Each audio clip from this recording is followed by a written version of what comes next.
ನಮಸ್ಕಾರ ಸ್ನೇಹಿತರೆ, ಎಲ್ಲರಿಗೂ ಸ್ಟಡಿ ರೇಸ್ ಕನ್ನಡ ಯೂಟ್ಯೂಬ್ ಚಾನಲ್ಗೆ ಸ್ವಾಗತ. ಸ್ನೇಹಿತರನ್ನ ಇವತ್ತಿನ ಒಂದು ವಿಡಿಯೋದಲ್ಲಿ ಮಾರ್ಚ್ 26ರ ಒಂದು ಕರೆಂಟ್ ಅಫೇರ್ಸನ್ನು ಸ್ಟಾರ್ಟ್ ಮಾಡೋಕ್ಕಿಂತ ಮುಂಚಿತವಾಗಿ ಯಾರೆಲ್ಲ ನಮ್ಮ ಚಾನಲ್ಗೆ ಸಬ್ಸ್ಕ್ರೈಬ್ ಆಗಿಲ್ಲ, ಚಾನಲ್ನ ಸಬ್ಸ್ಕ್ರೈಬ್ ಮಾಡಿ, ಶೇರ್ ಮಾಡಿ, ಲೈಕ್ ಮಾಡಿ ಮತ್ತು ಬೆಲ್ ಐಕನ್ನ ಕ್ಲಿಕ್ ಮಾಡಿ. ಬಿಕಾಸ್ ನಾವು ವಿಡಿಯೋ ಅಪ್ಲೋಡ್ ಮಾಡಿದಾಗ ನಿಮಗೆ ಬೇಗನೆ ನೋಟಿಫಿಕೇಷನ್ ಬರುತ್ತೆ. ಸೊ ದ್ಯಾಟ್ ಒಳ್ಳೆ ಜೋಶೊಂದಿಗೆ ಇವತ್ತಿನ ಒಂದು ಕರೆಂಟ್ ಅಫೇರ್ಸನ್ನು ಸ್ಟಾರ್ಟ್ ಮಾಡೋಣ. ನೋಡಿ, ಮೊದಲೇ ಪ್ರಶ್ನೆ ಏನು ಕೇಳಿದರೆ, ಪ್ರಸ್ತುತ ನಡೆಯುತ್ತಿರುವ IPL ಎಷ್ಟನೇ ಆವೃತ್ತಿದಾಗಿದೆ ಅಂತಕ್ಕಂಥ ಪ್ರಶ್ನೆಯನ್ನು ಕೇಳಿದ್ದಾರೆ. ಸೊ ದ್ಯಾಟ್ ಇದಕ್ಕೆ ಸರಿಯಾಗಿರ್ತಕ್ಕಂಥ ಉತ್ತರ ಯಾವುದಂದರೆ ಎರಡನೇ ಆಪ್ಷನ್ನು 15 ಇದಕ್ಕೆ ಸರಿಯಾಗಿರ್ತಕ್ಕಂಥ ಉತ್ತರವಾಗಿದೆ. ಎಷ್ಟನೇ ಆಪ್ಷನ್ ನೋಡಿರಿ, 15ನೇ. ಎರಡನೇ ಆಪ್ಷನ್ನು 15 ಇದಕ್ಕೆ ಸರಿಯಾಗಿರ್ತಕ್ಕಂಥ ಉತ್ತರ. ನೋಡಿರಿ, ನಮ್ಮ ಒಂದು ಭಾರತದಲ್ಲಿ IPL ಏನಾದರೂ ಪ್ರಾರಂಭವಾದರೆ ಒಂಥರ ಹಬ್ಬ ಇದ್ದಂಗೆ ನಮ್ಮ ಹತ್ರ. ಸೊ ದ್ಯಾಟ್ ಆ ಒಂದು ಹಬ್ಬ ಸ್ಟಾರ್ಟ್ ಆಗಿದೆ. ಅದು ಎಷ್ಟನೇದಂದರೆ 15ನೇದು ಆವೃತ್ತಿ. ನೋಡಿ, ನಾನು ಯಾಕೆ ಪ್ರಶ್ನೆಯನ್ನು ಕೇಳಿದ್ದೀನಿ ಅಂದರೆ, ನ್ಯೂಸ್ ಪೇಪರ್ ಆರ್ಟಿಕಲ್ಲು ಇಂದಿನಿಂದ IPL ರಂಗಿನ ಹಬ್ಬ ಅಂತಕ್ಕಂಥದ್ದು ನ್ಯೂಸ್ ಪೇಪರಲ್ಲಿ ಆರ್ಟಿಕಲ್ ಕಾಣಿಸ್ಕೊಂಡಿದೆ. ಆದ್ದರಿಂದ ನಾನು ಇದ್ರ ಮೇಲೆ ಪ್ರಶ್ನೆಯನ್ನು ಕೇಳಿದ್ದೀನಿ. ಇನ್ನು ಸುಮಾರು ಜನ ನೋಡಿ, ನೀವೆಲ್ಲರೂ PC ಎಕ್ಸಾಮನ್ನು ಅಟೆಂಡ್ ಮಾಡ್ತಾಯಿದ್ರೆ, ಮುಂದೆ PSI ಎಕ್ಸಾಮನ್ನು ಬರಿತಾಯಿದ್ರೆ, ಕೆಲವರು KPTCL ಎಕ್ಸಾಮನ್ನು ಬರಿತಾಯಿದ್ದೀರಾ, ಇನ್ನು ಕೆಲವರು PDO ಮತ್ತು SDAA ಎಕ್ಸಾಮ್ಗಳಿಗೆ ಪ್ರಿಪೇರ್ ಆಗ್ತಾಯಿದ್ದೀರಾ.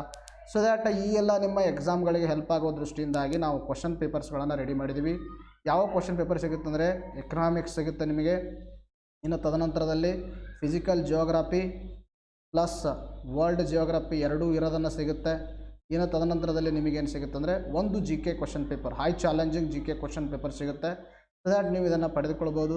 ಇದು ಎಲ್ಲವೂ ನಿಮಗೆ PDF ಫಾರ್ಮೆಟಲ್ಲಿ ನಾವು ಕ್ವಶನ್ ಪೇಪರ್ ಕಳಿಸ್ತೀವಿ. ಜೊತೆಗೆ ನಿಮಗೇನಂದ್ರೆ ಅಲ್ಲಿ ಕೀ ಆನ್ಸರು ಕೂಡ ಕಳಿಸ್ತೀವಿ. ಡೌನಲ್ಲಿ ಕ್ವಶನ್ ಪೇಪರ್ ತಲೆಗೆ ನಿಮಗೆ ಕೀ ಆನ್ಸರ್ ಇರುತ್ತೆ. ನೀವೇ ಅದನ್ನು ಪ್ರಿಂಟ್ ತೊಗೊಂಡು ಪ್ರಾಕ್ಟೀಸ್ ಮಾಡಿಬಿಟ್ಟು ನಮಗೆ ನೀವು ಎಷ್ಟು ಮಾರ್ಕ್ಸ್ ಬಂದಿದೆ ಅಂತ ತಿಳಿಸ್ಬೇಕು. ಸೊ ದ್ಯಾಟ್ ಹಾಗಾದರೆ ಪಡೆದುಕೊಳ್ಳೋದು ಹೇಗೆ ಅಂದರೆ, ನಾವು ಪ್ರತಿ ಸ್ಲೈಡಲ್ಲಿ ನಂಬರ್ ಕೊಟ್ಟಿದ್ದೀವಲ್ಲ, ಈ ನಂಬರ್ಗೆ ಕಾಂಟ್ಯಾಕ್ಟ್ ಮಾಡಿಬಿಟ್ಟು ನೀವು ಆ ಒಂದು ಕ್ವಶನ್ ಪೇಪರನ್ನು ಪಡೆದುಕೊಳ್ಬೋದು. ಆ ಕ್ವಶನ್ ಪೇಪರ್ಗೆ ಸ್ವಲ್ಪ ಫೀಸ್ ಇರುತ್ತೆ. ಸೊ ದ್ಯಾಟ್ ಅದನ್ನು ಪೇ ಮಾಡಿಬಿಟ್ಟು ನೀವು ಪಡೆದುಕೊಳ್ಬೋದು. ಹೆಚ್ಚಿನ ಮಾಹಿತಿಗಾಗಿ ಈ ನಂಬರ್ಗೆ ನೀವು ಕಾಂಟ್ಯಾಕ್ಟ್ ಮಾಡಿ. ಸೊ ದ್ಯಾಟ್ ಇದು ಎಷ್ಟನೇ ಆವೃತ್ತಿ ಹೇಳ್ರಿ, 15ನೇ ಆವೃತ್ತಿ ಅಂತ ನಾನು ಹೇಳಿದೆ. ಹಾಗಾದರೆ IPL 2022 ಎಷ್ಟನೇ ಆವೃತ್ತಿ? 15ನೇ ಆವೃತ್ತಿಯಾಗಿದೆ. ಈ 15ನೇ ಆವೃತ್ತಿಯಲ್ಲಿ ಭಾಗವಹಿಸುವ ಒಟ್ಟು ತಂಡಗಳ ಬಗ್ಗೆ ಮಾತಾಡ್ತಾ ಬಂದಾಗ 10 ತಂಡಗಳು ಭಾಗವಹಿಸ್ತಾ ಇದ್ದಾವೆ. ನೋಡಿ, ಇದಕ್ಕಿಂತ ಮುಂಚಿತವಾಗಿ 14ನೇ ಆವೃತ್ತಿಯಲ್ಲಿ ಎಷ್ಟು ತಂಡಗಳು ಭಾಗವಹಿಸಿದ್ದು? ಕೇವಲ 8 ತಂಡಗಳು ಭಾಗವಹಿಸಿದ್ದು. ಬಟ್ ಈ ಒಂದು IPL ಆವೃತ್ತಿಯಲ್ಲಿ 15ನೇ ಆವೃತ್ತಿಯಲ್ಲಿ 10 ತಂಡಗಳು ಭಾಗವಹಿಸ್ತಾ ಇವೆ. ಹಾಗಾದರೆ 10 ತಂಡಗಳಲ್ಲಿ ಸೇರ್ಪಡೆಗೊಂಡ ಹೊಸ ತಂಡಗಳು ಯಾವುವು ಅಂತ ನೋಡಿದಕ್ರ ಲಕ್ನೋ ಸೂಪರ್ ಜೈಂಟ್ಸ್ ಅಂತಕ್ಕಂಥದ್ದು ವೆರಿ ಇಂಪಾರ್ಟೆಂಟ್.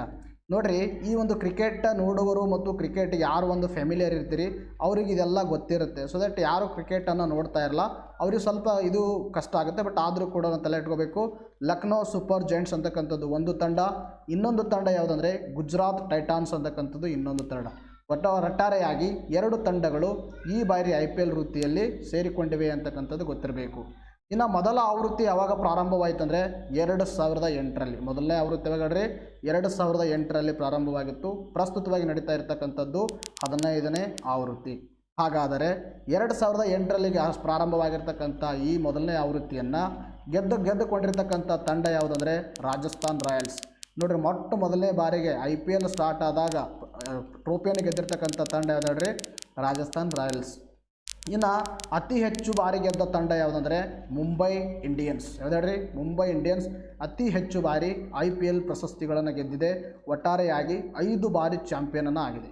ಇನ್ನು ತದನಂತರದಲ್ಲಿ ನಿಮ್ಮೆಲ್ಲರಿಗೂ ಗೊತ್ತಿರುವ ಹಾಗೆ ಎರಡನೇ ಅತಿ ಹೆಚ್ಚು ಬಾರಿ ಗೆದ್ದ ತಂಡ ಯಾವುದಂದರೆ ಚೆನ್ನೈ ಸೂಪರ್ ಕಿಂಗ್ಸ್. ಇದು 4 ಬಾರಿ ಗೆದ್ದಿದೆ. ನೋಡಿ, ಚೆನ್ನೈ ಸೂಪರ್ ಕಿಂಗ್ಸ್ ಚಾಂಪಿಯನ್ ಆಗಿದೆ. ಇನ್ನು 2021 ಕಳೆದ ವರ್ಷದ ಚಾಂಪಿಯನ್ ಆಗಿರ್ತಕ್ಕಂಥ ತಂಡ ಯಾವುದಂದರೆ Chennai super kings. So that ಇವರು 4 ಬಾರಿ ಆಗಲಿ ಅಥವಾ 5 ಬಾರಿ ಆಗಲಿ, ಇವರು 5 ಬಾರಿ ಆಗಲಿ ಅಥವಾ 4 ಬಾರಿ ಆಗಲಿ, ಈ ಸಲ ಮಾತ್ರ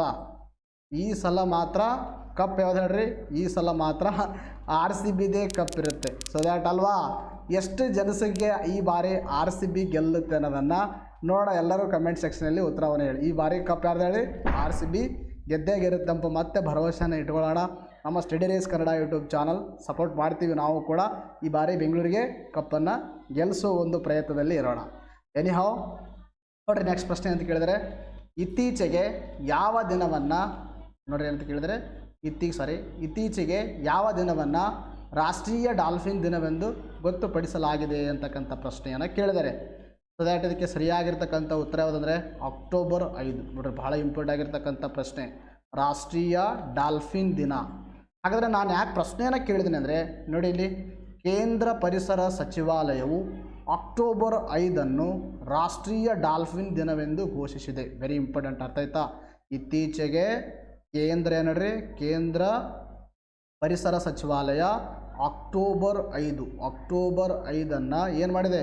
ರಾಷ್ಟ್ರೀಯ ಡಾಲ್ಫಿನ್ ದಿನವೆಂದು ಘೋಷಣೆ ಮಾಡಿದೆ. ಈ ವರ್ಷದಿಂದಲೇ ಇದನ್ನು ವಾರ್ಷಿಕವಾಗಿ ಆಚರಿಸುವಂತೆ ತಿಳಿಸಿದೆ. ಇಲ್ಲಿ ಈ ವರ್ಷದಿಂದಲೇ ಪ್ರಾರಂಭವಾಗುತ್ತೆ. ಅಂದರೆ 2022 ಅಕ್ಟೋಬರ್ 5ರಂದು ನಾವು ಯಾವ ದಿನವನ್ನು ಆಚರಣೆ ಮಾಡಬೇಕಂದ್ರೆ ರಾಷ್ಟ್ರೀಯ ಡಾಲ್ಫಿನ್ ದಿನ. ಅರ್ಥ ಆಯ್ತಾ? ರಾಷ್ಟ್ರೀಯ ಡಾಲ್ಫಿನ್. ಹಾಗಾದರೆ ರಾಷ್ಟ್ರೀಯ ಡಾಲ್ಫಿನ್ ದಿನ ಬಂದಾಗ ನೋಡಿ, ಈ ಒಂದು ಡಾಲ್ಫಿನಲ್ಲಿ ಪ್ರಮುಖವಾಗಿ 2 ಇದ್ದಾವೆ. ಒಂದು ಸಿಂಧೂ ನದಿ ಡಾಲ್ಫಿನ್, ಒಂದು ಸಿಂಧೂ ನದಿ ಡಾಲ್ಫಿನ್ನು, ಇನ್ನೊಂದು ಗಂಗಾ ನದಿ ಡಾಲ್ಫಿನ್. ಯಾವುದಾದ್ರಿ? ಗಂಗಾ ನದಿ ಡಾಲ್ಫಿನ್. ಸಿಂಧೂ ನದಿ ಡಾಲ್ಫಿನವು ಭಾರತದ ರಾಷ್ಟ್ರೀಯ ಜಲಚರ ಪ್ರಾಣಿಯಾಗಿದೆ. ಭಾರತದ ರಾಷ್ಟ್ರೀಯ ಜಲಚರ ಪ್ರಾಣಿ ಯಾವುದಂದರೆ ಅದು ಗಂಗಾ ನದಿ ಡಾಲ್ಫಿನ್. ಇನ್ನು ಪಾಕಿಸ್ತಾನದ ರಾಷ್ಟ್ರೀಯ ಜಲಚರ ಪ್ರಾಣಿ ಅಥವಾ ರಾಷ್ಟ್ರೀಯ ಸಸ್ತನಿ ಯಾವುದಂದರೆ ಸಿಂಧೂ ನದಿ ಡಾಲ್ಫಿನ್. ಇವೆರಡು ಪ್ರಮುಖವಾಗಿರ್ತಕ್ಕಂಥ 2 ಡಾಲ್ಫಿನ್ಗಳ ಬಗ್ಗೆ ಸ್ವಲ್ಪ ಮಾಹಿತಿಯನ್ನು ಪಡೆದುಕೊಳ್ಳೋಣ ನಾವು. ನೋಡಿ, ಉದ್ದೇಶ ನೋಡ್ರಿ, ಈ ಒಂದು ದಿನದು ಗಂಗಾ ನದಿ ಡಾಲ್ಫಿನ್ ಸೇರಿದಂತೆ ಇತರ ಡಾಲ್ಫಿನ್ಗಳನ್ನು ಸಂರಕ್ಷಣೆ ಮಾಡೋದು ಇದರ ಪ್ರಮುಖ ಉದ್ದೇಶವಾಗಿದೆ.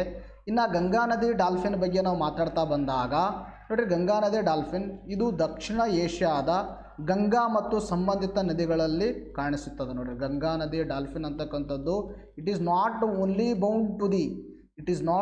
Bound to the Ganga river. ಕೇವಲ ಗಂಗಾ ರಿವರ್ದಲ್ಲಿ ಮಾತ್ರ ಕಾಣಿಸ್ಕೊಳ್ಳಲ್ಲ, ಇದರ ಒಂದು ಉಪನದಿಗಳಲ್ಲಿಯೂ ಕೂಡ ಇದು ಕಾಣಿಸ್ಕೊಳ್ತದ ಅಂತಕ್ಕಂಥದ್ದು ಗೊತ್ತಿರಬೇಕು.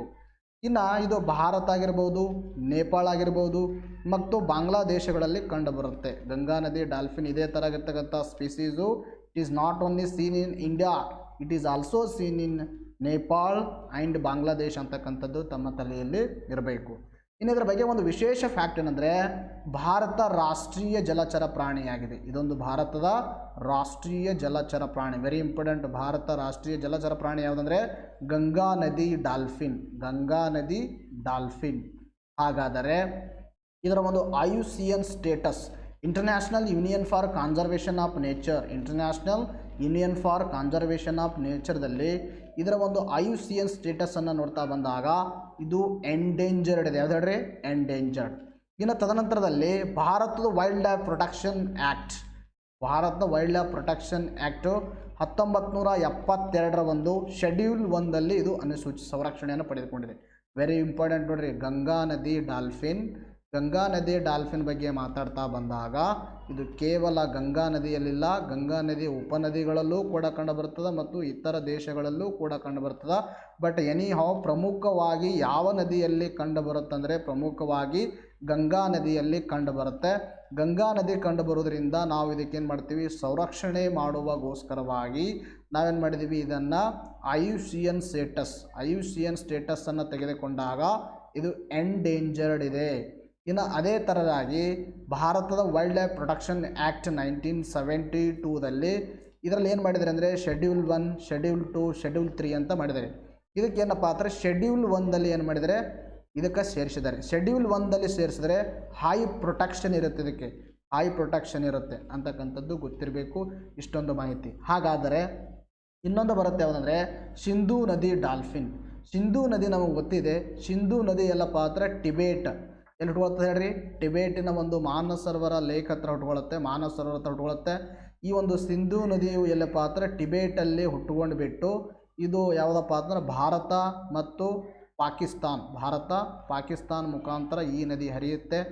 ಈ ಒಂದು ಸಿಂಧೂ ನದಿಗೆ ಹರಿಬೇಕಾದ್ರೆ ನಮಗೆ ಗೊತ್ತಿರುವ ಹಾಗೆ ಯಾವುದಪ್ಪ ಅಂದರೆ ಜಿಲಮ್ ಇದೆ, ಚಿನಾಬ್ ಇದೆ, ಬೀಸ್ ಇದೆ, ರಾವಿ ಇದೆ, ಸಟ್ಲೆಜ್ ಇದರ ಒಂದು ಉಪನದಿಗಳಾಗಿದ್ದಾವೆ. ಸೊ ದ್ಯಾಟ್ ಈ ಒಂದು ಸಿಂಧೂ ನದಿ ಆಗಿರ್ಬೋದು ಮತ್ತು ಇನ್ನೊಂದು ಯಾವುದಂದರೆ BS ನದಿ ಆಗಿರ್ಬೋದು. ಸಿಂಧೂ ನದಿ ಮತ್ತು BS ನದಿಯಲ್ಲಿ ಏನು ಕಂಡುಬರುತ್ತೆ? ಈ ಸಿಂಧೂ ನದಿ ಡಾಲ್ಫಿನ್ ಕಂಡುಬರುತ್ತೆ. ಅಂದರೆ ಮೋರ್ ಸ್ಪೆಸಿಫಿಕಲಿ ಪಾಕಿಸ್ತಾನದಲ್ಲಿ ಏನು ಸಿಂಧೂ ನದಿ ಹರಿಯುತ್ತಲ್ಲ ಅದರಲ್ಲಿ ಕಂಡುಬರುತ್ತೆ ಮತ್ತು ಭಾರತದ ವಾಯುವ್ಯ ಭಾಗದಲ್ಲಿ BS ನದಿಯಲ್ಲಿ ಈ ಸಿಂಧೂ ನದಿ ಡಾಲ್ಫಿನ್ ಕಂಡುಬರುತ್ತೆ. ಇನ್ನು ತದನಂತರದಲ್ಲಿ ಒಂದು ಫ್ಯಾಕ್ಟ್ ಗೊತ್ತಿರಬೇಕು, ಪಾಕಿಸ್ತಾನದ ರಾಷ್ಟ್ರೀಯ ಸಸ್ತನಿಯಾಗಿದೆ. Very important. ಪಾಕಿಸ್ತಾನದ ರಾಷ್ಟ್ರೀಯ ಸಸ್ತನಿ ಯಾವುದಂದರೆ ಸಿಂಧೂ ನದಿ ಡಾಲ್ಫಿನ್. ಇನ್ನೊಂದು ಫ್ಯಾಕ್ಟು, ಪಂಜಾಬ್ನ ಜಲಚರ ಪ್ರಾಣಿಯಾಗಿದೆ. ಅರ್ಥಾಯ್ತಾ? ಪಂಜಾಬ್ನ ಜಲಚರ ಪ್ರಾಣಿ ಯಾವುದಂದರೆ ಸಿಂಧೂ ನದಿ ಡಾಲ್ಫಿನ್ ಅಂತಕ್ಕಂಥದ್ದು ಗೊತ್ತಿರಬೇಕು. ಇನ್ನು ಸಿಂಧೂ ನದಿ ಮಾತಾಡ್ತಾ ಬಂದಾಗ, ಸಿಂಧೂ ನದಿಯು ಇದು ಅಂದರೆ ಟಿಬೇಟ್ ಅಂದರೆ 3 ದೇಶ ಚೀನಾ, ಭಾರತ ಮತ್ತು ಪಾಕಿಸ್ತಾನ ಮುಖಾಂತರ ಹರಿಯುತ್ತೆ. ಕೊನೆಯದಾಗಿ ಯಾವ ಸಮುದ್ರವನ್ನು ಸೇರಿಕೊಳ್ಳುತ್ತೆ? ಇದು ಅರಬ್ಬಿ ಸಮುದ್ರವನ್ನು ಸೇರಿಕೊಳ್ಳುತ್ತೆ. ಇನ್ನು ಅರಬ್ಬಿ ಸಮುದ್ರ ಸೇರಿಕೊಂಡ್ರೆ ಈ ಒಂದು ಸಿಂಧೂ ನದಿ ಉಪನದಿಗಳು ಯಾವ್ಯಾವ ಹೇಳ್ರಿ? ಝಿಲಂ, ತದನಂತರದಲ್ಲಿ ಚಿನಾಬ್ ಆದ ಮೇಲೆ ರಾವಿ, ಬೀಸ್, ತದನಂತರದಲ್ಲಿ ಯಾವ್ದು ಹೇಳ್ರಿ? ಸಟ್ಲೇಜ್. ಈ ಒಂದು ನದಿಗಳ ಬಗ್ಗೆ ನಾವು ಸ್ವಲ್ಪ ನೋಡ್ತಾ ಬಂದಾಗ, ಸಿಂಧೂ ನದಿಯ ಅತಿ ದೊಡ್ಡ ಉಪನದಿ, ಸಿಂಧೂ ನದಿಯ ಅತಿ ಉದ್ದವಾದ ಉಪನದಿ ಯಾವುದಂದರೆ ಉದ್ದವಾದ ಉಪನದಿ ಸಟ್ಲೇಜ್. ಇನ್ನು ತದನಂತರದಲ್ಲಿ ಸಿಂಧೂ ನದಿಯ ಅತಿ ದೊಡ್ಡ ಉಪನದಿ ಯಾವ್ದು ಹೇಳ್ರಿ? ಚಿನಾಬ್. ಸಿಂಧೂ ನದಿಯ ಅತಿ ದೊಡ್ಡ ಉಪನದಿ ಚಿನಾಬ್. ಇನ್ನು ಸಿಂಧೂ ನದಿಯ ಅತಿ ಉದ್ದವಾದ ಒಂದು ಉಪನದಿ ಯಾವ್ದು ಹೇಳ್ರಿ? ಸತ್ಲೇಜ್. ಇನ್ನು ತದನಂತರದಲ್ಲಿ ಈ ಸಿಂಧೂ ನದಿಯ ಒಂದು ಅತಿ ದೊಡ್ಡ ಉಪನದಿ ಭಾರತದಲ್ಲಿ ಹರಿಯುವುದು, ಭಾರತದಲ್ಲಿ ಮಾತ್ರ ಹರಿಯುವ ಅಂದರೆ ಭಾರತದಲ್ಲಿ ಮಾತ್ರ ಪರಿಗಣನೆ ತೆಗೆದುಕೊಂಡಾಗ ಸಿಂಧೂ ನದಿಯ ಅತಿ ದೊಡ್ಡ ಉಪನದಿ ಅಂದರೆ ಏನು ಹೇಳ್ತೀವಿ? ಚಿನಾಬ್ ಅಂತ ಹೇಳ್ತೀವಿ. ಕರೆಕ್ಟಾಗಿ ಕೇಳಿಸ್ಕೋಬೇಕು, ಭಾರತವನ್ನು ಮಾತ್ರ ಪರಿಗಣನೆ ತೆಗೆದುಕೊಂಡಾಗ ಚಿನಾಬು. ಇನ್ನು ಸಿಂಧೂ ನದಿಯ ಅತಿ ಉದ್ದವಾದ ಉಪನದಿ ಅಂದರೆ ಸಟ್ಲೇಜ್ ಅಂತಕ್ಕಂಥದ್ದು ಗೊತ್ತಿರಬೇಕು. ನೋಡಿ, ಇಷ್ಟೊಂದು ಮಾಹಿತಿಗಳು ತಮ್ಮ ತಲೆಯಲ್ಲಿರಬೇಕು, ಬಿಕಾಸ್ ಎಕ್ಸಾಮಲ್ಲಿ ಸುಮಾರು ಬಾರಿ ಕೇಳಿದ್ದಾರೆ ಇವೆಲ್ಲ. ಇನ್ನು ನಾವೇನು ಮಾಡೋಣ? ನೆಕ್ಸ್ಟ್ ಪ್ರಶ್ನೆಯನ್ನು ನೋಡೋಣ. ನೋಡಿರಿ, ನೆಕ್ಸ್ಟ್ ಪ್ರಶ್ನೆ ವೆರಿ ಇಂಪಾರ್ಟೆಂಟು. ಏನು ಕೇಳಿದರೆ ಜಿಪ್ನ ವಿಸ್ತೃತ ರೂಪವೇನು ಅಂತಕ್ಕಂಥ ಪ್ರಶ್ನೆಯನ್ನು ಕೇಳಿದರೆ. ಸೊ ದ್ಯಾಟ್ ಇದಕ್ಕೆ ಸರಿಯಾಗಿರ್ತಕ್ಕಂಥ ಉತ್ತರ ಯಾವುದಂದರೆ graphics interchange format. It is a very suitable question for your upcoming examination. ಮುಂದೆ ಬರ್ತಕ್ಕಂಥ ಎಕ್ಸಾಮ್ಗಳಿಗೆ ಇದರ ಮೇಲೆ ಇರ್ತಕ್ಕಂಥ ಪ್ರಶ್ನೆ ಭಾಳ ಸೂಟೇಬಲ್ ಆಗಿದೆ. ಅರ್ಥ ಆಯ್ತಾ? ಜಿಫ್ನ ವಿಸ್ತೃತ ರೂಪ ನಾವೆಲ್ಲರೂ ನೋಡಿರ್ತೀವಿ, ವ್ಯಾಟ್ಸಪ್ ಚಾಟ್ ಮಾಡ್ತೀವಿ. ಇನ್ನು ತದನಂತರದಲ್ಲಿ ಏನು ಮಾಡ್ತೀವಿ ಹೇಳ್ರಿ? ಟೆಲಿಗ್ರಾಮ್ದಲ್ಲಿ, ಇವು ಫೇಸ್ಬುಕ್ಕದಲ್ಲಿ ಮುಂತಾದ ಚಾಟ್ ಮಾಡೋ ಸಂದರ್ಭದಲ್ಲಿ ಕೆಲವೊಂದು ಇಮೇಜಸ್ಗಳನ್ನು ನೋಡ್ತೀವಿ. ಅವು ಡ್ಯಾನ್ಸ್ ಮಾಡ್ತಿರ್ತಾವೆ ಕೆಲವೊಂದು. ನೋಡಿರಿ, ಡ್ಯಾನ್ಸ್ ಮಾಡೋ ಇಮೇಜನ್ ಆಗಿರ್ಬೋದು, ಹಾಯ್ ಅಂತ ಕಳಿಸ್ತೀವಲ್ಲ ಡ್ಯಾನ್ಸ್ ಮಾಡೋ ಇಮೇಜ್ಗಳು, ಅವೆಲ್ಲವೂ ಕೂಡ ಎಂಥ ಇಮೇಜ್ಗಳು ಅಂತ ಕರಿತೀವಿ ಅಂದರೆ ಜಿಪ್ ಇಮೇಜ್ಗಳು ಅಂತ ಕರಿತೀವಿ. ಹಾಗಾದರೆ ಜಿಪ್ನ ವಿಸ್ತೃತ ರೂಪ ಏನಂದರೆ ಗ್ರಾಫಿಕ್ಸ್ ಇಂಟರ್ಚೇಂಜ್ ಫಾರ್ಮ್ಯಾಟ್.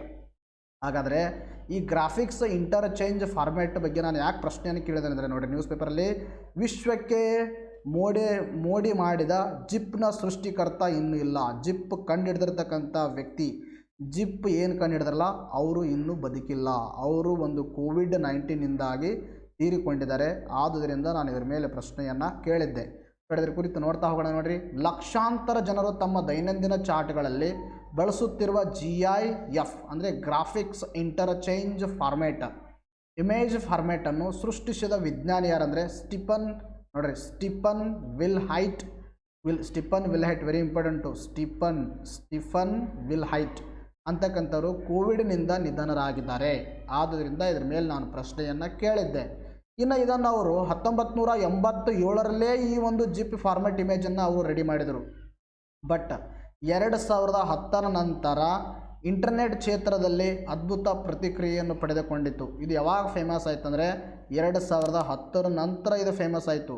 ಬಟ್ ಇವರು ಯಾವಾಗ ಅದನ್ನು ಸೃಷ್ಟಿ ಮಾಡಿದ್ರು ಅಂದರೆ 1987ರಲ್ಲಿ ಸೃಷ್ಟಿ ಮಾಡಿದರು. ಬಟ್ ಎನಿಹಾವ್ ಇವಾಗ ಬಹಳ ಒಂದು ಪಾಪ್ಯುಲರ್ ಆಗಿರ್ತಕ್ಕಂಥ ಏನಾಗಿದೆ ಆ ಒಂದು ಫಾರ್ಮ್ಯಾಟ್ ಆಗಿದೆ. ನಾವೆಲ್ಲರೂ ಚಾಟ್ಗಳಲ್ಲಿ ಯೂಸ್ ಮಾಡ್ತೀವಿ. ಇನ್ನು ಜಿಪ್ ಅನ್ವೇಷಣೆ ಮಾಡಿದ್ದಕ್ಕಾಗಿ ಇವರಿಗೆ 2013ರಲ್ಲಿ ವೆಬ್ಬಿ ಪ್ರಶಸ್ತಿಯನ್ನು ನೀಡಲಾಗಿದೆ. ಇದನ್ನು ಕೂಡ ಮಾಹಿತಿ ತಮ್ಮ ತಲೆಯಲ್ಲಿ ಇರಬೇಕು. ಮುಂದೆ ಬರ್ತಕ್ಕಂಥ ಎಕ್ಸಾಮಲ್ಲಿ ಯಾವ ಥರ ಪ್ರಶ್ನೆಯನ್ನು ಕೇಳ್ಬೋದು, ಜಿಪ್ ಫಾರ್ಮ್ಯಾಟನ್ನು ಕಂಡುಹಿಡಿದವರು ಯಾರು ಅಂತ ಬರ್ಬೋದು. ಇನ್ನು ತದನಂತರದಲ್ಲಿ ಇದರ ಒಂದು ವಿಸ್ತೃತ ರೂಪನೂ ಕೂಡ ನಿಮಗೆ ಕೇಳಬಹುದು. ಅರ್ಥ ಆಯ್ತಾ? ಆದ್ದರಿಂದಾಗಿ ಈ ಸಣ್ಣ ಪುಟ್ಟ ಮಾಹಿತಿಗಳು ತಮ್ಮ ತಲೆಯಲ್ಲೇ ಇರಬೇಕು. ಎಸಿಗೆ ನಾವು ನೆಕ್ಸ್ಟ್ ನೋಡೋಣ. ನೋಡಿ, ನೆಕ್ಸ್ಟ್ ಪ್ರಶ್ನೆ ಅಂತ ಕೇಳಿದರೆ ವಿಶ್ವದ ಮೊದಲ ವನ್ಯಜೀವಿ ಬಾಂಡನ್ನು ಬಿಡುಗಡೆ ಮಾಡಿದ ಸಂಸ್ಥೆ ಯಾವುದು ಅಂತಕ್ಕಂಥ ಪ್ರಶ್ನೆಯನ್ನು ಕೇಳಿದರೆ. It is also very important question. ಅರ್ಥ ಆಯ್ತಾ? It is also very important question. ಇದಕ್ಕೆ ಸರಿಯಾಗಿರ್ತಕ್ಕಂಥ ಉತ್ತರ ಯಾವುದಂದರೆ ವಿಶ್ವ bank is the right answer. ಸರಿಯಾಗಿರ್ತಕ್ಕಂಥ ಉತ್ತರ ಎರಡನೇ ಆಪ್ಷನ್ನು ಯಾವುದ್ರಿ? World bank. ಅರ್ಥ ಆಯ್ತಾ? ವಿಶ್ವದ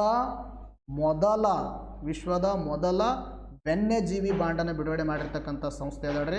ವರ್ಲ್ಡ್ ಬ್ಯಾಂಕ್. ಹಾಗಾದರೆ ಈ ಒಂದು ವನ್ಯಜೀವಿ ಬಾಂಡ್, ಈ ಒಂದು ಬಾಂಡದ ಉದ್ದೇಶ ಏನು, ಇದರದ್ದು ಹೇಗೆ ಕಾರ್ಯನಿರ್ವಹಿಸುತ್ತೆ ಅಂತಕ್ಕಂಥದ್ದನ್ನು ನಾನು ನಿಮಗೆ ಸ್ವಲ್ಪ ಇಲ್ಲಿ ಹೇಳ್ಕೊಡ್ತೀನಿ, ಕರೆಕ್ಟಾಗಿ ಕೇಳಿಸೋಬೇಕು.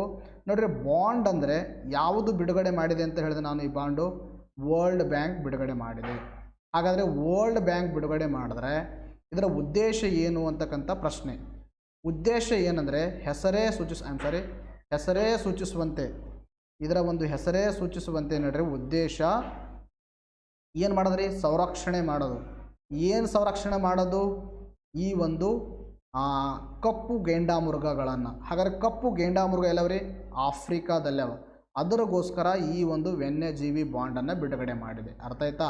ಆದರೆ ಬಾಂಡ್ ಯಾವ ಥರ ಕಾರ್ಯನಿರ್ವಹಿಸುತ್ತಂದರೆ ನೋಡಿ, ಏನಾಗುತ್ತಂದರೆ ಈ ವರ್ಲ್ಡ್ ಬ್ಯಾಂಕ್ ಏನು ಮಾಡುತ್ತೆ? ಬಾಂಡ್ಗಳನ್ನು ಬಿಡುಗಡೆ ಮಾಡುತ್ತೆ.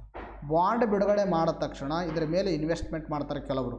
ಅಲ್ಲಿ ಎ ಅಂತಕ್ಕಂಥ ವ್ಯಕ್ತಿ ಏನು ಮಾಡ್ತಾನೆ? ಎಷ್ಟೋ ದುಡ್ಡು ಕೊಟ್ಬಿಟ್ಟು ಈ ಬಾಂಡನ್ನು ತಾನು ತೆಗೆದುಕೊಳ್ತಾನೆ.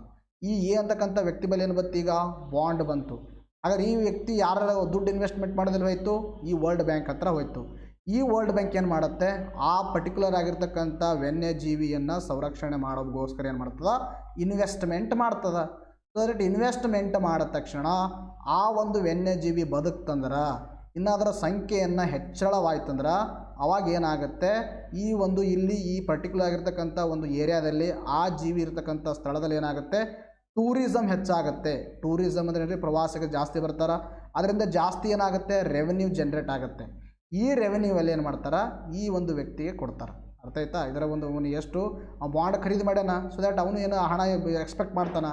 ಎಕ್ಸ್ಪೆಕ್ಟ್ ಮಾಡ್ದಕ್ರ ಅವನಿಗೆ ಹೆಂಗೆ ಸಿಗುತ್ತಂದರೆ ಇಲ್ಲಿ ಟೂರಿಸಮಿಂದ ಬಂದಿರತಕ್ಕಂಥ ಹಣದಿಂದ ಇವನಿಗೇನು ಇಂಟ್ರೆಸ್ಟನ್ನು ಅಥವಾ ಆದಾಯನ ಪೇಡ್ ಮಾಡ್ತಾರೆ ಅಂತಕ್ಕಂಥದ್ದು ಗೊತ್ತಿರಬೇಕು. ಇದು ಆ್ಯಕ್ಚುಲಿ ಹೆಂಗೆ ಬಾಂಡ್ ಕೆಲಸ ಮಾಡ್ತದೆ ಅಂತಕ್ಕಂಥದ್ದು.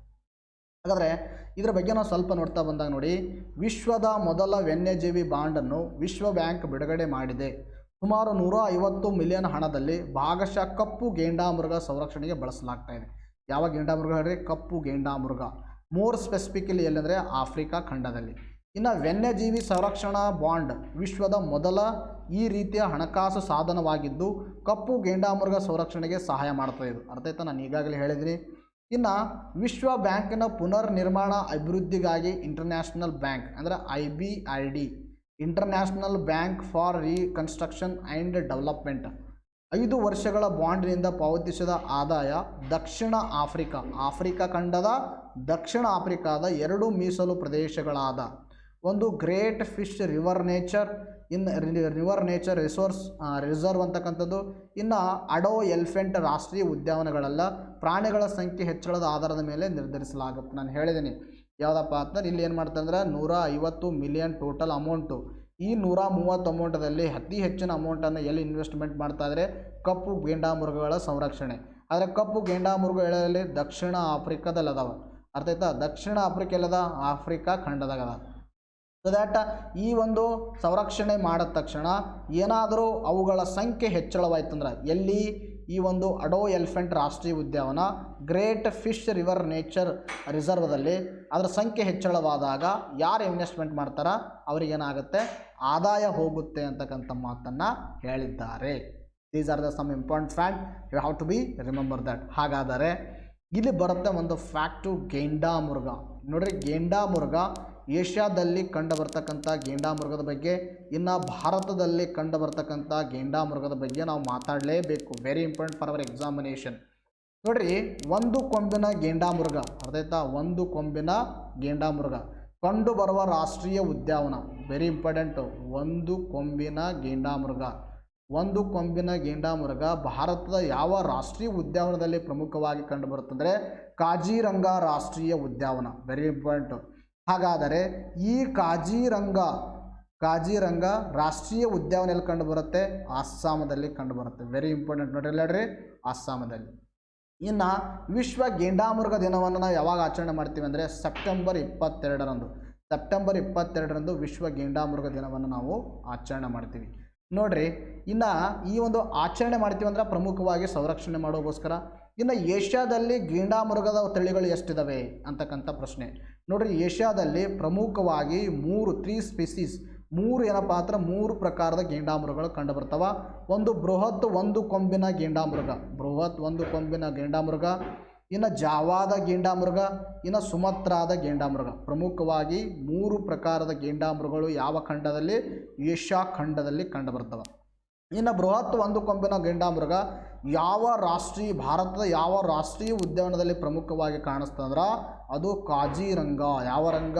ಕಾಜಿರಂಗ ರಾಷ್ಟ್ರೀಯ ಉದ್ಯಾನವನದಲ್ಲಿ ಕಂಡುಬರುತ್ತೆ ಅಂತಕ್ಕಂಥ ಫ್ಯಾಕ್ಟು ಎಲ್ಲರ ತಲೆಯಲ್ಲಿ ಇರಬೇಕು. ಹಾಗಾದರೆ ಈ ಒಂದು ಖಡ್ಗ ಮೃಗ ಅಥವಾ ಕಂಡುಬರುವ ರಾಷ್ಟ್ರಗಳು, ಈ ಖಡ್ಗ ಮೃಗ ಒಂದು ಕೊಂಬಿನ ಹೇಳಿದೆ ನಾನು, ಒಂದು ಕೊಂಬಿನ ಗೆಂಡಾಮೃಗ ನಾನು ಹೇಳಿದಲ್ಲ ನೋಡಿರಿ, ಇವು ಮೂರು ಗೆಂಡಾಮೃಗ, ಸಾರಿ ಒಂದು ಕೊಂಬಿದಲ್ಲ, ಈ ಮೂರು ಗೆಂಡಾಮೃಗ ಹೇಳಿದಲ್ಲ ಎಲ್ಲಿ ಕಂಡು ಬರ್ತಾವೆ ಅಂದರೆ ಭಾರತದಲ್ಲಿ ಕಂಡು ಬರ್ತಾವೆ, ಭೂತಾನ್ದಲ್ಲಿ ಕಂಡು ಬರ್ತಾವೆ, ಇಂಡೋನೇಷ್ಯಾದಲ್ಲಿ ಕಂಡು ಬರ್ತಾವೆ, ಮಲೇಷ್ಯಾದಲ್ಲಿ ಕಂಡು ಬರ್ತಾವೆ, ಇನ್ನು ನೇಪಾಳದಲ್ಲಿ. ಈ ಒಂದು ಮೂರು ಪ್ರಕಾರದ ಗೆಂಡಾಮೃಗಗಳು ಈ ರಾಷ್ಟ್ರಗಳಲ್ಲಿ ಹಂಚಿಕೆಯಾಗಿದ್ದಾವೆ. Very important.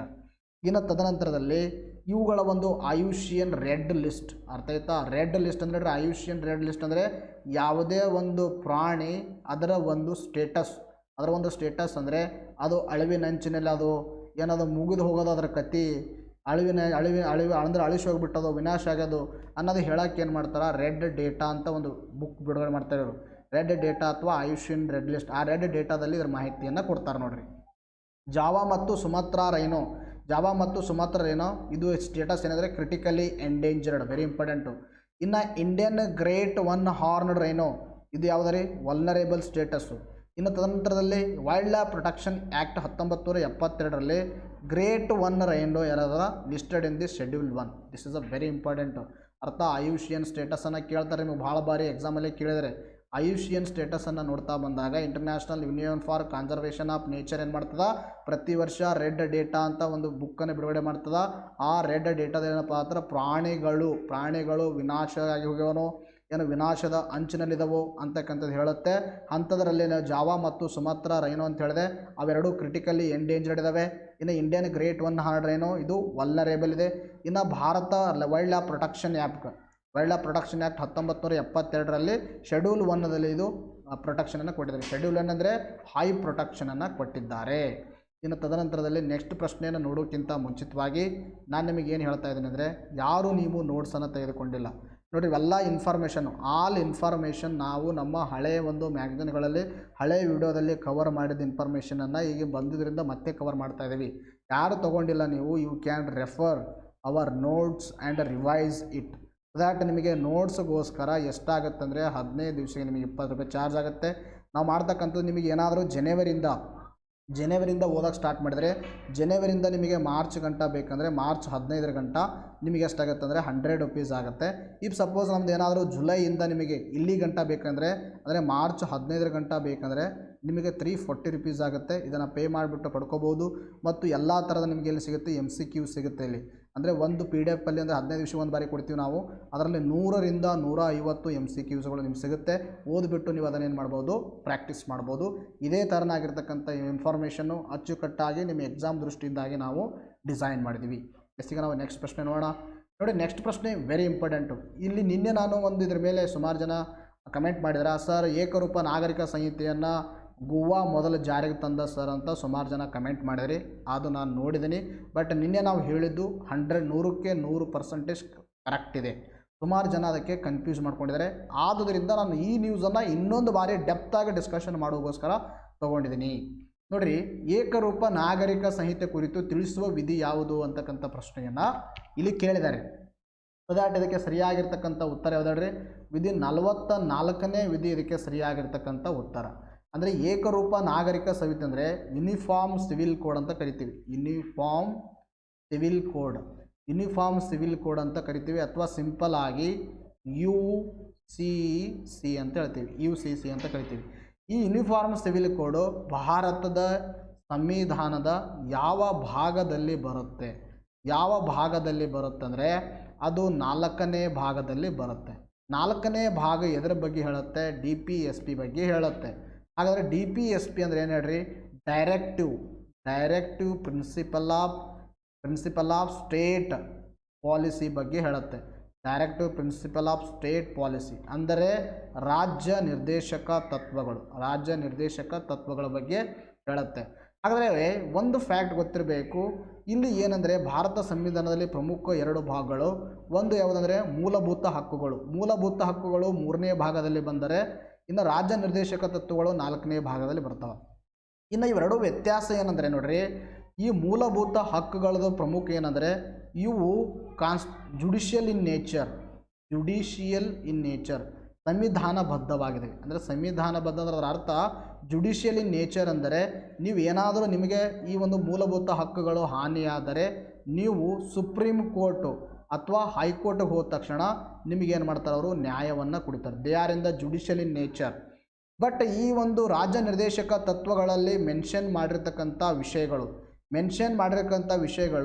ನಿಮಗೆ ಸಿಗಲಿಲ್ಲ ಅಂದ್ರೆ ನೀವು ಹೈಕೋರ್ಟು ಅಥವಾ ಸುಪ್ರೀಂ ಕೋರ್ಟ್ಗೆ ಹೋದರೆ ಸುಪ್ರೀಂ ಕೋರ್ಟು ಮತ್ತು ಹೈಕೋರ್ಟು ನಿಮಗೆ ನ್ಯಾಯ ಕೊಡಿಸಲೇಬೇಕೆಂಬ ನಿರ್ಬಂಧನೆ ಇಲ್ಲ. Because they are not judicial in nature, non justiciable ಅಂತ ಹೇಳ್ತೀವಿ. ನಾನ್ ಜಸ್ಟಿಸಿಬಲ್ ಅವು ನ್ಯಾಯಾಂಗ ಅಂದರೆ ನ್ಯಾಯಾಂಗ ಸಮ್ಮತಿ ಅಲ್ಲ ಅಂತೇನೋ ಕನ್ನಡದ ಅಂತಾರೆ. ಬಟ್ ನಾನ್ ಜಸ್ಟಿಸಿಬಲ್ ಇನ್ ನೇಚರ್ ಅಂತ ನೋಡಿ ಎರಡು ಯಾವುದು DPSP, ಇವು ಜಸ್ಟಿಸಿಬಲ್ ಇನ್ ನೇಚರ್. ಸೊ ದಟ್ ಇದನ್ನು ನಾನು ಯಾಕೆ ಎಕ್ಸ್ಪ್ಲೈನ್ ಮಾಡಿದೆ ಅಂದರೆ ಯಾವುದೇ ಒಂದು ರಾಜ್ಯ 44ನೇ ವಿಧಿ ಅನ್ವಯ ಇದು ಜಾರಿಗೆ ತರಬೇಕನ್ನಂಥ ಪ್ರಶ್ನೆ. ಇನ್ನು ತದನಂತರದಲ್ಲಿ ಇದಕ್ಕೆ ಸುಪ್ರೀಂ ಕೋರ್ಟು ಅಥವಾ ಹೈಕೋರ್ಟ್ ಇದರ ಮೇಲೆ ಪ್ರೆಷರನ್ನು ತರಬಹುದೇನು ಅಂತಕ್ಕಂಥ ಎಲ್ಲ ಒಂದು ಇನ್ಫಾರ್ಮೇಷನ್ ಇದ್ರ ಬಗ್ಗೆ ಬೇಕಾಗತ್ತೆ. ಆದುದರಿಂದ ನಾನು ನಿಮಗೆ ಹೇಳಿದ ಮೊದಲು ಜಸ್ಟಿಸಿಬಲ್ ಯಾವಿದ್ದಾವೆ, ನಾನ್ ಜಸ್ಟಿಸಿಬಲ್ ಯಾವಿದ್ದಾವೆ, ಎಷ್ಟನೇ ವಿಧಿ ತಿಳಿಸುತ್ತೆ, 44ನೇ ವಿಧಿ ತಿಳಿಸುತ್ತೆ, ಎಲ್ಲಿ ಬರುತ್ತೆ, ಅದು ಡೈರೆಕ್ಟಿವ್ ಪ್ರಿನ್ಸಿಪಲ್ ಆಫ್ ಸ್ಟೇಟ್ ಪಾಲಿಸಿಯಲ್ಲಿ ಬರುತ್ತೆ ಅಂತಕ್ಕಂಥದ್ದು ಗೊತ್ತಾಯಿತು. ಹಾಗಾದರೆ ಇದರ ಕುರಿತು ವಿಸ್ತಾರವಾಗಿ ನಾವೇನು ಮಾಡೋಣ, ಡಿಸ್ಕಷನ್ ಮಾಡ್ತಾ ಹೋಗೋಣ. ನೋಡಿರಿ, ದೇಶದಲ್ಲೇ ಏಕರೂಪ ನಾಗರಿಕ ಸಂಹಿತೆ ಜಾರಿಗೊಳಿಸುತ್ತಿರುವ ಮೊದಲ ರಾಜ್ಯ ಯಾವುದಂದರೆ, ನಾನು ಕರೆಕ್ಟಾಗಿ ಹೇಳ್ತಾನೆ, ಕರೆಕ್ಟಾಗಿ ಕಳಿಸೋಬೇಕು, ಯಾವುದಂದರೆ ಉತ್ತರಾಖಂಡ್. ನಿನ್ನೆನೂ ಇದೇ ಹೇಳಿದ್ರಿ ಸರ್, ಇವತ್ತು ಇದೇ ಹೇಳ್ತಾ ಇದ್ದೀರಿ ಅಂತ ನೀವು ಅಂತಿರ್ಬೋದು.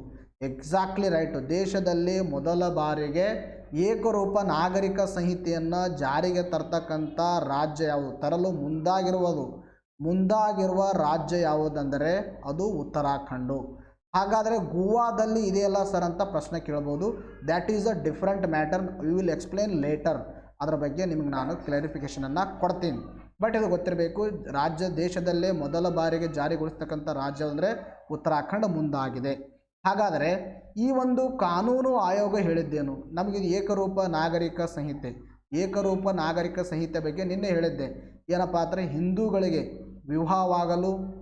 ವಿವಾಹ ವಿಚ್ಛೇದನ, ಇನ್ನು ಮುಸ್ಲಿಂ ಕಮ್ಯುನಿಟಿಯಲ್ಲಿ ವಿವಾಹವಾಗಲು ವಿಚ್ಛೇದನ, ಇನ್ನು ಕ್ರಿಶ್ಚಿಯನ್ ಕಮ್ಯುನಿಟಿಯಲ್ಲಿ ವಿವಾಹ ಮತ್ತು ವಿಚ್ಛೇದನ ಮುಂತಾದ ಈ ಕಾನೂನುಗಳು ಏನಿದ್ದಾವೆ, ಹಿಂದೂಗಳಿಗೆ ಒಂದು ಸಪ್ರೇಟ್ ಕಾನೂನು, ಮುಸ್ಲಿಮ್ಗೊಂದು ಸಪ್ರೇಟ್ ಕಾನೂನು, ಕ್ರಿಶ್ಚಿಯನ್ಗೊಂದು ಸಪ್ರೇಟ್ ಕಾನೂನು, ಈ ಒಂದು ಎಲ್ಲ ಕಾನೂನುಗಳು ಕಂಬೈನ್ ಮಾಡಿಬಿಟ್ಟು ಒಂದೇ ರೀತಿಯಾಗಿ ಕಾನೂನನ್ನು ಜಾರಿಗೊಳಿಸೋದು. ಅದಕ್ಕೆ ನಾವೇನು ಕರಿತೀವಿ, ಯೂನಿಫಾರ್ಮ್ ಸಿವಿಲ್ ಕೋಡ್ ಅಂತ ಕರಿತೀವಿ.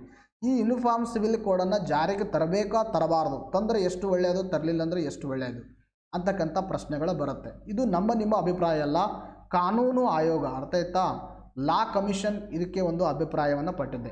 2018ರಲ್ಲಿ ಕಾನೂನು ಆಯೋಗ ನೀಡಿದ ವರದಿಯಲ್ಲಿ ಈ ಅಭಿಪ್ರಾಯಗಳನ್ನು ಹೇಳಿದೆ. ಏನು ಹೇಳಿದೆ ಅಂದರೆ, UCCಯನ್ನು ಹಂತವಾಗಿ ಕಾರ್ಯಗೊಳಿಸಲು ಸಾಧ್ಯವಿಲ್ಲ. ನೀವೇನಾದರೂ ಕಾರ್ಯಗತ ಮಾಡೋಕ್ಕೆ ಪ್ರಯತ್ನ ಏನಾದರೂ ಪಡ್ಲತ್ತಂದ್ರೆ ಹಂತವಾಗಿ ಮಾಡಿದ್ರೂ ಕೂಡ ಇದು ನಮ್ಮ ದೇಶದಲ್ಲಿ ವರ್ಕೌಟ್ ಆಗಲ್ಲ ಅಂತ ಯಾವ್ದು ಹೇಳಿದ್ರೆ, ಲಾ ಕಮಿಷನ್ ಎಷ್ಟರಲ್ಲಿ ಹೇಳಿದ್ರಿ, 2018ರಲ್ಲಿ ಹೇಳಿದೆ. ಏನು ಹೇಳಿದೆ ನೋಡ್ರಿ, ಸಂವಿಧಾನ ಎಲ್ಲ ಬಗೆಯ ಧಾರ್ಮಿಕ ವೈಯಕ್ತಿಕ ಸಹಿಷ್ಣುತೆಗಳನ್ನು ಮಾನ್ಯ ಮಾಡಿದೆ. ಯಾಕಿದು ಇಂಪಾರ್ಟೆಂಟ್, ಯಾಕೆ ಈ ಥರ ಹೇಳಿದೆ ಅಂದರೆ, ನಮ್ಮ ಸಂವಿಧಾನದಲ್ಲಿ ಅವರು ಯಾವುದೇ ಧರ್ಮವನ್ನು ಆಚರಣೆ ಮಾಡ್ಬೋದು, ಇನ್ನು ಆ ಧರ್ಮಕ್ಕೆ ಸಂಬಂಧಪಟ್ಟಿರ್ತಕ್ಕಂಥ ನೀತಿ ನಿಯಮಗಳನ್ನು ಅವರು ಪಾಲನೆ ಮಾಡ್ಬೋದು, ಅದಕ್ಕೆ ಆಗಿರ್ತಕ್ಕಂಥ ಕಾನೂನು ಇದೆ. ಅದಕ್ಕೆ ನಾವೇನಾದರೂ ಈ ಒಂದು ಯೂನಿಫಾರ್ಮ್ ಸಿವಿಲ್ ಕೋಡನ್ನು ತಗೊಂಡು ಬಂದರೆ it may be impacts their freedom impact ಆಗ್ಬೋದು. ಆದುದರಿಂದಾಗಿ ಇದು ಅದು ತರೋದು ಒಳ್ಳೆಯದಲ್ಲ, ಅದು ವರ್ಕೌಟ್ ಆಗಲ್ಲ ಅಂತ ಹೇಳಿದೆ ಕಾನೂನು ಆಯೋಗ ಹೇಳಿದೆ. ಇನ್ನು ತದನಂತರ ಜೊತೆಗೆ ಬುಡಕಟ್ಟು ಜನಾಂಗಗಳಿಗೆ ಅನೇಕ ಬಗೆಯ ವಿನಾಯಿತಿಗಳನ್ನು ನೀಡಿದೆ. ಅರ್ಥ ಆಯ್ತಾ, ನಮ್ಮ ಸಂವಿಧಾನ ಏನು ಮಾಡಿದೆ, ನಮ್ಮ ಸಂವಿಧಾನ 6ನೇಯ ಅನುಸೂಚಿ, ಅರ್ಥ ಆಯ್ತಾ, 6ನೇ ಒಂದು ಶೆಡ್ಯೂಲ್ದಲ್ಲಿ ವಿಶೇಷವಾಗಿರ್ತಕ್ಕಂಥ ಪ್ರಾವಿಷನ್ಸ್ಗಳನ್ನು ಈ ಬುಡಕಟ್ಟು ಜನಾಂಗದವರಿಗೆ ಕೊಟ್ಟಿದ್ದಾರೆ. ಸೊ ದ್ಯಾಟ್ ಇದು ಒಂದು ಅವ್ರಿಗೆ ವಿಶೇಷವಾಗಿರ್ತಕ್ಕಂಥದ್ದು ನಾವು ಕೊಟ್ಟಿದ್ದೀವಿ. ಬಟ್ ಏನಾದರೂ ನಾವು ಯೂನಿಫಾರ್ಮ್ ಸಿವಿಲ್ ಕೋಡನ್ನು ಜಾರಿಗೆ ತಗೊಂಡ್ರೆ ಇದನ್ನು ಕೂಡ ಅವರ ಫ್ರೀಡಮು, ಅವರಿಗೆ ಕೊಟ್ಟಿರ್ತಕ್ಕಂಥ ಒಂದು ಪ್ರಾವಿಷನ್ಸ್ಗಳೇನಾಗುತ್ತೆ, ಲಾಸ್ ಆದಂಗೆ ಆಗುತ್ತೆ. ಇದಕ್ಕೂ ಕೂಡ ಸರಿಯಲ್ಲ ಅಂತಕ್ಕಂಥದ್ದು ನನ್ನ ಅಭಿಪ್ರಾಯ ಇಲ್ಲ, ಇದು ಕಾನೂನು ಆಯೋಗದ ಅಭಿಪ್ರಾಯವಾಗಿದೆ. ಸೊ ದ್ಯಾಟ್ ಆದುದರಿಂದ ಸಮಸ್ಯೆಗಳಿಗೆ UCC ಪರಿಹಾರವಲ್ಲ. ಇದಕ್ಕೆ ಪರಿಹಾರ ಏಕರೂಪ ನಾಗರಿಕ ಸಂಹಿತೆ ತರೋದು ಪರಿಹಾರ ಅಲ್ಲ ಅಂತಕ್ಕಂಥದ್ದು ಹೇಳಿದೆ. ಇನ್ನು ಮುಂದೆ ಏನು ಹೇಳಿದೆ ಅಂದರೆ ಇದು ಸಂಕೀರ್ಣತೆಗಳನ್ನು ಪರಿಹರಿಸಲಾಗದು. ನಾನು ಹೇಳಿದೆ ಅಂದರೆ ಹಿಂದೂಗಳಿಗೆ ರಿಲೇಟ್ ಆಗಿರ್ತಕ್ಕಂಥ ಒಂದು ಕಾನೂನು, ಇಸ್ಲಾಂ ಧರ್ಮಕ್ಕೆ ಸಂಬಂಧಿಸಿದ ಇನ್ನೊಂದು ಕಾನೂನು, ಕ್ರಿಶ್ಚಿಯನ್ಗೆ ಇನ್ನೊಂದು, ಪಾರ್ಸಿಗೆ ಇನ್ನೊಂದು, ಇದೆಲ್ಲ ಏನಿದೆ ಒಂದು ಕಾಂಪ್ಲೆಕ್ಸಿಟಿ ಇದೆ. ದೇರ್ ಈಸ್ ಎ ಕಾಂಪ್ಲೆಕ್ಸಿಟಿ, ಬಹಳ ಒಂದು ಕಾಂಪ್ಲೆಕ್ಸಿಟಿ ಇದೆ. ಈ ಒಂದು ಸಂಕೀರ್ಣತೆಯನ್ನು ಪರಿಹಾರ ಒಂದು ಸಿಗಲ್ಲ, ಇದಕ್ಕೆ ಬದಲಾಗಿ ಸಮಸ್ಯೆಗಳು ಉಲ್ಬಣವಾಗ್ಬೋದು ಅಂತಕ್ಕಂಥದ್ದು ಹೇಳಿದೆ. ಯಾಕೆ ಉಲ್ಬಣವಾಗ್ಬೋದು ಅಂದರೆ the constitution itself provided a freedom to their religions. ಅವರಿಗೆಲ್ಲ ಒಂದು ರಿಲಿಜನ್ಸ್ಗಳಿಗೆ ಏನು ಮಾಡಿದೆ, ಫ್ರೀಡಮನ್ನು ಕೊಟ್ಟಂಗಾಗಿದೆ. ಆದುದರಿಂದ ಮೇ ಬಿ ಇಂಪ್ಯಾಕ್ಟ್ಸ್ ಅಂತಕ್ಕಂಥದ್ದು ಇದರ ಒಂದು ಅಭಿಪ್ರಾಯ. ಇನ್ನು ಸಂವಿಧಾನದಲ್ಲಿರುವ 6ನೇ ಅನುಸೂಚಿ ಬುಡಕಟ್ಟು ಸಮುದಾಯಗಳಿಗೆ ವಿಶೇಷ ಹಕ್ಕನ್ನು ಮಾನ್ಯ ಮಾಡಿದೆ. ಏಕರೂಪ ಸಂಹಿತೆಯಲ್ಲಿ ಅದು ಪ್ರಶ್ನಾರ್ಥಕವಾಗುತ್ತದೆ. ಇಂಥ ಸಮಸ್ಯೆಗಳಿಗೆ ತಕ್ಕ ಮಾರ್ಗವಿಲ್ಲ.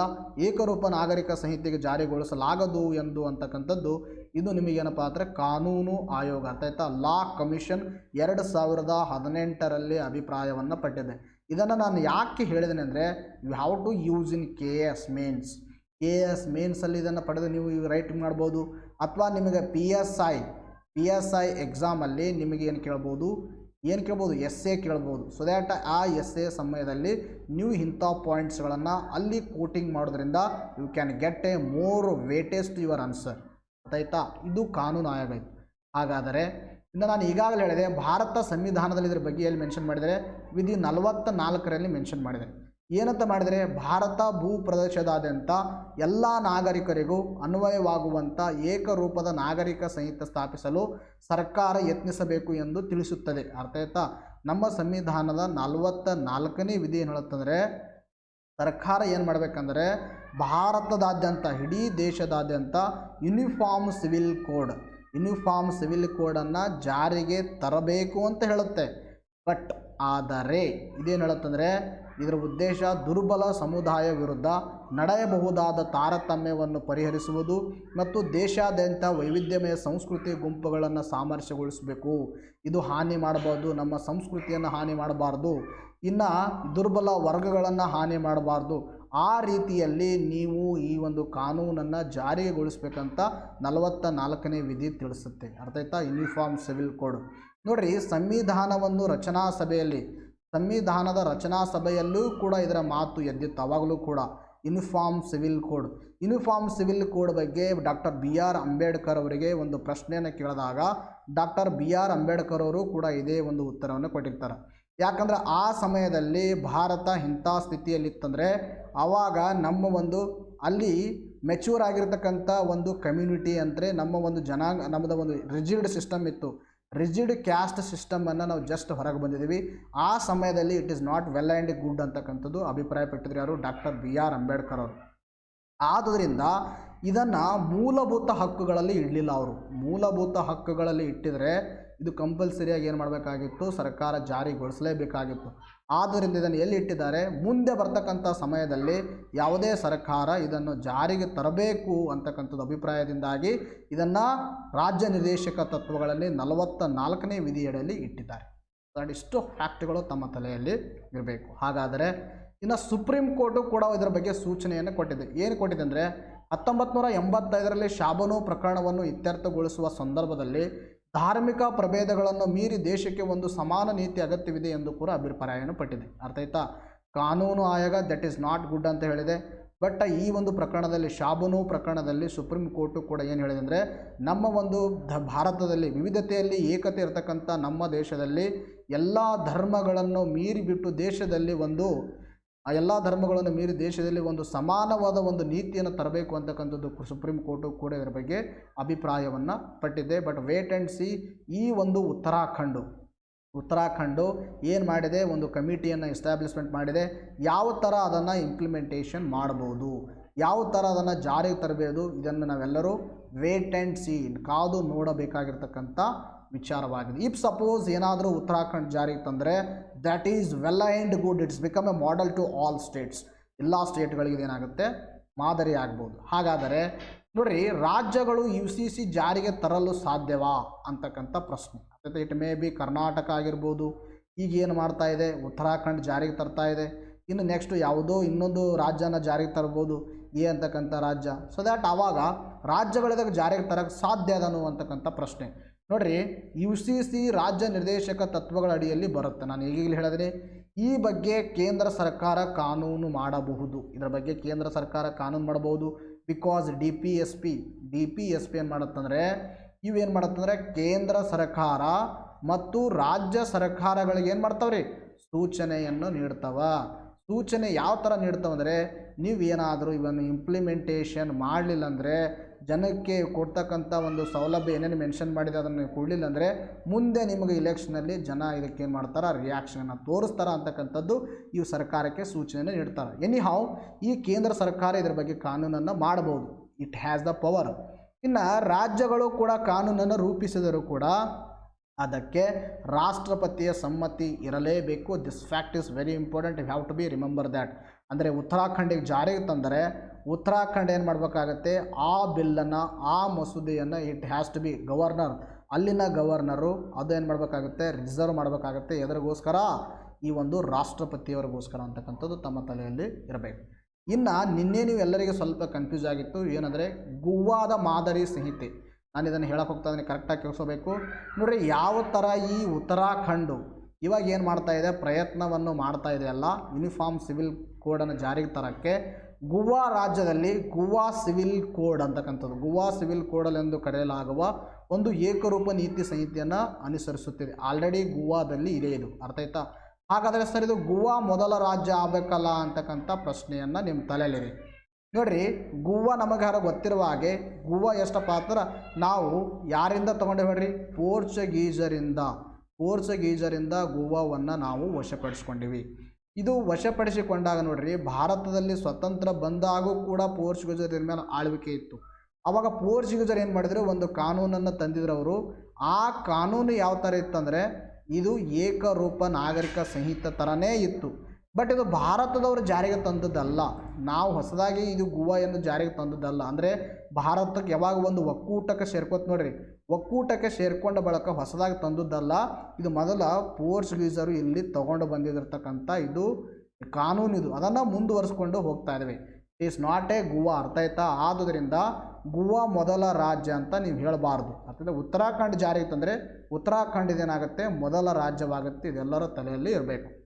ನೋಡಲಿ, ಇಲ್ಲಿ ಹಿಂದೂಗಳು, ಮುಸ್ಲಿಂ ಮತ್ತು ಕ್ರಿಶ್ಚಿಯನ್ ಸೇರಿದಂತೆ ಎಲ್ಲ ಸಮುದಾಯಗಳಿಗೂ ತಮ್ಮದೇ ಆದ ಆಚರಣೆಗಳನ್ನು ಹೊಂದಿದ್ದರೂ ಕೂಡ ಅವರು ತಮ್ಮದಾದ ಆಚರಣೆ ಮಾಡಬಹುದು. ಬಟ್ ಮದುವೆ ವಿಚಾರದಲ್ಲಿ, ಇನ್ನು ವಿಚ್ಛೇದನ ವಿಚಾರದಲ್ಲಿ, ಉತ್ತರಾಧಿಕಾರಿ ಪ್ರಶ್ನೆ ಬಂದಾಗ ಒಂದು ಕಾನೂನನ್ನು ಪಾಲಿಸ್ತವೆ. ಇದುವೇ ಯಾವುದಂದರೆ ಗೋವಾ ಸಿವಿಲ್ ಕೋಡ್, ಅರ್ಥ ಆಯ್ತಾ? ಗೋವಾ ಸಿವಿಲ್ ಕೋಡನ್ನು ಅವರು ಅಲ್ಲಿ ಬಳಸ್ತಾರೆ. ಇನ್ನು ತದನಂತರದಲ್ಲಿ ಗೋವಾ 1960 ಭಾರತದ ಒಕ್ಕೂಟದ ಭಾಗವಾಯಿತು. ಈಗಾಗಲೇ ಎಲ್ಲರಿಗೂ ಗೊತ್ತಿದೆ 1961 ಗೋವಾ ಏನಾಯಿತು ಭಾರತದ ಒಕ್ಕೂಟವಾಯಿತು. ಇನ್ನೊಂದು ಫ್ಯಾಕ್ಟ್ ಗೊತ್ತಿರಬೇಕು, ಭಾರತಕ್ಕೆ ಬಂದಿರತಕ್ಕಂಥ ಮೊಟ್ಟ ಮೊದಲ ಬ್ರಿಟಿಷರು ಯಾರಂದರೆ ಅಂದರೆ ಐ ಥಿಂಕ್ ವಿದೇಶಿಯರು ಯಾರಂದರೆ ಅವ್ರು ಯಾರಂದರೆ ಪೋರ್ಚುಗೀಸರು ಅಂತ ಹೇಳ್ತೀವಿ. ಇನ್ನು ಭಾರತ ಬಿಟ್ಟು ಲಾಸ್ಟಿಗೆ ಹೋದವರು ಕೂಡ ಯಾರ್ಯಾರು ಪೋರ್ಚುಗೀಸರು. ಆದರೆ ಹಿಂದಿನ ಒಂದು ಪೋರ್ಚುಗೀಸ್ ವಸಾಹತುಶಾಹಿ ಆಡಳಿತ ವಿಧಿಸಿದ 1867 ಪೋರ್ಚುಗೀಸರ ನಾಗರಿಕ ಸಂಹಿತೆಯನ್ನು ಎಲ್ಲ ಸಮುದಾಯಗಳಿಗೆ ಮುಂದುವರಿಸಲು ನಿರ್ಧರಿಸಿತು. ಅರ್ಥ ಆಯ್ತಾ? 1867ರಲ್ಲಿ ಪೋರ್ಚುಗೀಸರನ್ನು ಜಾರಿಗೆ ತರ್ತಾರ. ಅದು ಈಗ ಏನಾಗ್ತದೆ ಅಲ್ಲಿ ಕಂಟಿನ್ಯೂ ಆಗಿ ಮುಂದುವರಿಸ್ಕೊಂಡು ಹೋಗ್ತಾ ಇದ್ದಾರೆ. ಇದು ಗೋವಾ ಸರ್ಕಾರ ಜಾರಿಗೆ ಬಂದ ತಕ್ಷಣ ಗೋವಾ ಹೊಸದಾಗಿ ಜಾರಿಗೆ ತಂದದ್ದಲ್ಲ. ಇದು ಏನಂದರೆ ಪೋರ್ಚುಗೀಸರಿಂದನೇ ಮುಂದೆ ಬರ್ತಕೊಂಡು ಹೋಗ್ತಕ್ಕಂಥ ಇದು ಕಾನೂನಾಗಿದೆ. ಆದುದರಿಂದ ಉತ್ತರಾಖಂಡ್ ಜಾರಿಗೆ ತತ್ತಂದರೆ ಇದು ಮೊದಲ ರಾಜ್ಯ ಆಗ್ತದ ಅಂತಕ್ಕಂಥ ಫ್ಯಾಕ್ಟು ಎಲ್ಲರ ತಲೆಯಲ್ಲಿ ಇರಬೇಕು. ಎಸ್ಗೆ ನಾವು ನೆಕ್ಸ್ಟ್ ನೋಡೋಣ. ನೋಡಿ, ನೆಕ್ಸ್ಟ್ ಪ್ರಶ್ನೆ ಏನು ಕೇಳಿದ್ರೆ, ಡೇರ್ ಟು ಎರಾಡಿ TB ಕಾರ್ಯಕ್ರಮವನ್ನು ಪ್ರಾರಂಭಿಸಿದ ಸಚಿವಾಲಯ ಯಾವುದು ಅಂತಕ್ಕಂಥ ಪ್ರಶ್ನೆಯನ್ನು ಕೇಳಿದರೆ ಇದಕ್ಕೆ ಸರಿಯಾಗಿರ್ತಕ್ಕಂಥ ಉತ್ತರ ಬಹಳ ಇಂಪಾರ್ಟೆಂಟ್ ಆಗಿರ್ತಕ್ಕಂಥ ಪ್ರಶ್ನೆ, ವಿಜ್ಞಾನ ಮತ್ತು ತಂತ್ರಜ್ಞಾನ ಸಚಿವಾಲಯ.